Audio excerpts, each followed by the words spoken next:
Hello, hello, j'espère que vous allez bien. Je suis ravie de vous retrouver pour ce nouvel épisode du podcast Good Vibe Bias. Bon, aujourd'hui, on va parler d'un sujet qui me tient à cœur, quelque chose qu'on vit chaque année au mois de janvier, c'est les fameuses résolutions. Oui, cet épisode arrivera à l'écoute le 28 janvier. En effet, j'en parle fin de ce mois. Pourquoi ?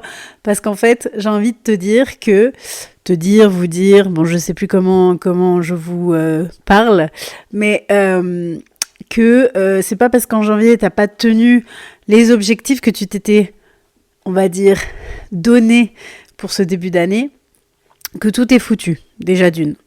De deux, est-ce que réellement, on a besoin d'attendre janvier pour se donner des objectifs et passer à l'action ? Il me semble que non. Mais voilà, il est important quand même de remettre les choses dans leur contexte.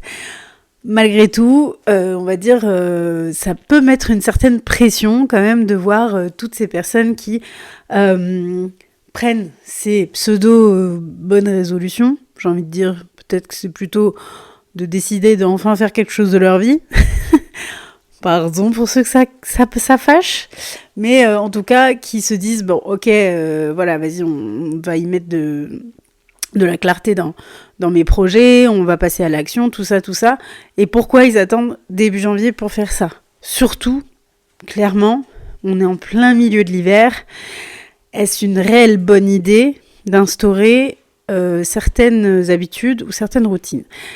Il y en a qui, je vous conseille de le faire à cette saison-là, à cette période-là, mais d'autres choses, ça va être plus difficile. Et si c'est difficile, le cerveau va dire, alors flemme, je ne continue pas dans le temps. Qu'on se le dise, le mois de janvier, enfin clairement pour moi, c'est pas un mois qui est adapté à un nouveau départ. Alors, oui, par le calendrier dans lequel nous sommes dirigés, c'est le premier mois de l'année, mais de façon saisonnale et de façon avec le rythme de notre corps, c'est plutôt une période où on va peut-être ralentir, on va avoir besoin d'être plus dans une certaine introspection, dans un certain temps pour soi, dans le fait de peut-être laisser les choses poser. Enfin, voilà, janvier, c'est pas le moment pour décider de changer toutes ces habitudes.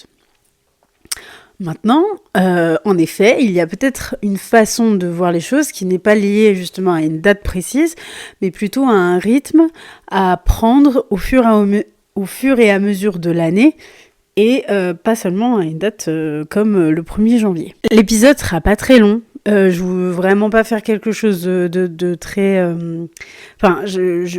Je pousserai tout ce sujet de ces nouvelles habitudes, de nouvelles routines et tout ça, autrement dans d'autres épisodes. Là, aujourd'hui, le message que je voulais passer, c'était le fait que nos stress, si au 31 janvier 2026, t'as pas fait tout ce que tu t'étais dit que tu ferais ou que tu mettrais en place.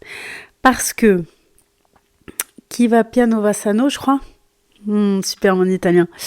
En tout cas, tout ça pour dire que on peut aller tranquillement commencer à mettre une habitude en place, voir au bout d'un moment qu'elle commence à devenir vraiment ancrée, c'est-à-dire une habitude, voilà, c'est-à-dire un nouvel objectif, je sais pas, je veux arrêter de fumer. Peut-être que déjà on va commencer par diminuer. Peut-être qu'on va se faire aider aussi.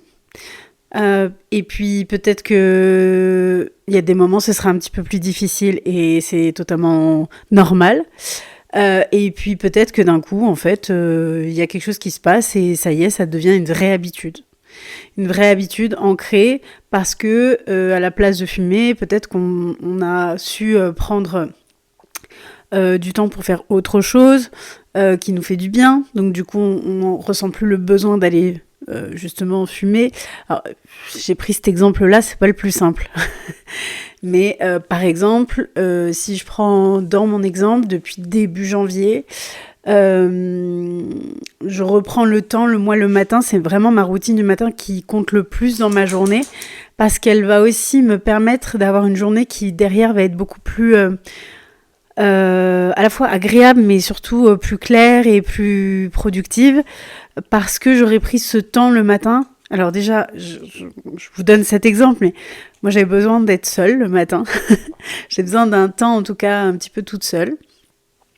De faire ma prière, d'écrire. Des fois, je déjeune, mais très souvent en ce moment, je déjeune pas parce que je n'ai pas faim, mais je vais prendre une petite tasse quand même de mon chocolat. Bon, je vais pas faire de publicité ici, mais voilà, de marque de champignons adaptogènes. Voilà, mais qui, moi, le matin, me fait du bien. Parce que j'ai pas forcément très faim, mais ça me remplit quand même et c'est ma petite pause gourmande. De prendre le temps de faire un peu de marche sur mon tapis et puis après de me préparer tranquillement et démarrer ma journée. Alors oui, c'est vrai que ça prend un peu de temps et j'ai la chance, il faut dire ce qu'il y a, enfin la chance non, c'est pas une chance, je me suis offert cette vie-là, donc c'est un choix, d'avoir le temps de faire ça le matin. Mais clairement, ce matin, je me suis levée à 6h30. J'ai fait tout ce que je viens de vous dire et j'ai même fait à manger pour le midi parce qu'on n'avait pas préparé à l'avance. Bref. Et à 9h, je suis allée travailler. Donc oui, les choses sont possibles de les ancrer. Et ça, par exemple, c'est une habitude que depuis début janvier, je me suis instaurée de nouveau, et je dis bien de nouveau parce qu'il y a eu des fois où je l'ai fait, des fois j'arrêtais, et là dans ce mois de janvier, il y a eu la semaine dernière où j'ai rien fait de ça, parce que le matin ça s'est pas calé, mes réveils étaient tardifs, j'étais vraiment fatiguée, donc j'ai su plutôt écouter le fait que j'avais peut-être besoin plus de dormir que de faire ce genre de routine. Et c'est pas grave, parce que ce matin, j'ai apprécié le refaire, parce que j'en avais aussi l'énergie. Et là, je viens de vous donner ces exemples-là me concernant, mais clairement, c'est pas pour que vous compariez, parce que alors ça, c'est le pire des trucs, c'est moi, je vois ce qui se passe sur les réseaux tous les jours, la nana qui est à 5h30 à la salle, qui boit son matcha sur le chemin de retour et compagnie. Je vous dis vraiment pas ça pour ça. Et justement, je vous fais cet épisode pour que vous preniez conscience qu'il n'y a pas à culpabiliser du fait que depuis ce début d'année, vous avez peut-être rien changé à votre routine.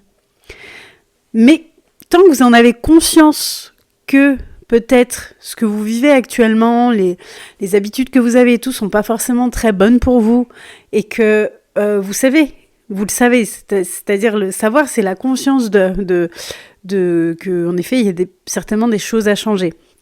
C'est déjà un premier pas. Je dis pas qu'il faut s'arrêter là, mais en tout cas, c'est un bon pas déjà. Donc oui, il est important de faire les choses avec son propre rythme et pas celui du voisin ou encore une fois de celui ou celle qu'on suit sur les réseaux. Ça peut être inspirant, oui, mais si au 31 janvier, je reviens encore sur cette date, vous n'avez pas mis en place certaines choses, vous savez que le lendemain, vous pouvez commencer à le faire. C'est pas grave, hein, vous pouvez faire ça n'importe quel jour.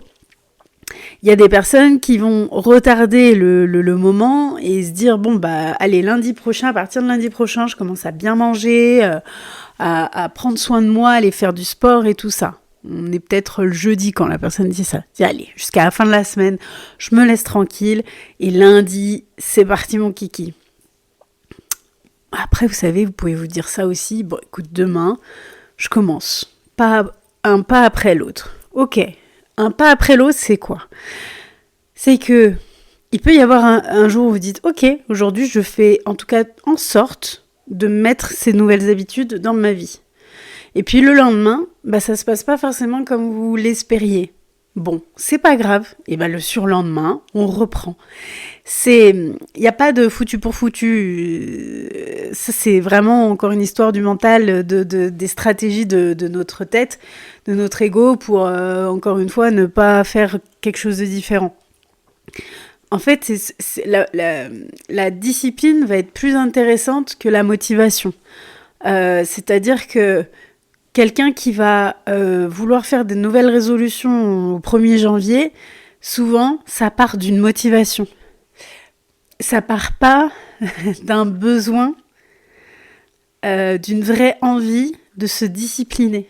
C'est plutôt, allez, nouvelle année, nouveau mood, nouveau mois, Alors ça, les New Year, New Me, là, j'ai un peu du mal avec ça parce qu'en fait, non, il n'y a pas besoin d'attendre la nouvelle année pour avoir un nouveau mood. Et puis, il n'y a pas de nouveau soi. On avance avec ce qu'on est. Et oui, on se dépouille certainement de certaines choses, mais on avance avec de nouvelles choses qui, finalement, vont nous permettre d'évoluer. Ça, oui. Donc voilà, je pense vraiment que si j'ai un conseil à vous donner, je vous dis, cet épisode est vraiment très court. Parce que le sujet, je trouve, ne mérite pas... En fait, justement, il n'y a pas de pataquès à faire derrière le fait qu'on n'ait peut-être pas tenu ce qu'on s'était dit en début d'année. Notre vision board de janvier ne ressemble pas à ce qu'on avait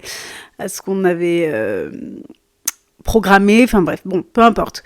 Justement, je veux juste vous enlever cette culpabilité de vous dire, on est aujourd'hui exactement le 26 janvier, l'épisode sort dans 2 jours. Tout va bien. Vous n'avez pas fait, vous êtes pas mis encore en action, ça tombe bien, et ben vous pouvez le faire demain. Et une étape après l'une, tout va bien. Et s'il y a des jours où ça veut pas, en fait, rappelez-vous que vous êtes humain. Il n'y a rien de grave. Donc voilà, c'était un petit rappel pour les personnes qui auraient peut-être besoin d'entendre ça. Voilà, n'hésitez pas à partager. Si ça peut calmer un petit peu les anxiétés des uns et des autres. Je vous souhaite une belle journée et à très bientôt pour un nouvel épisode.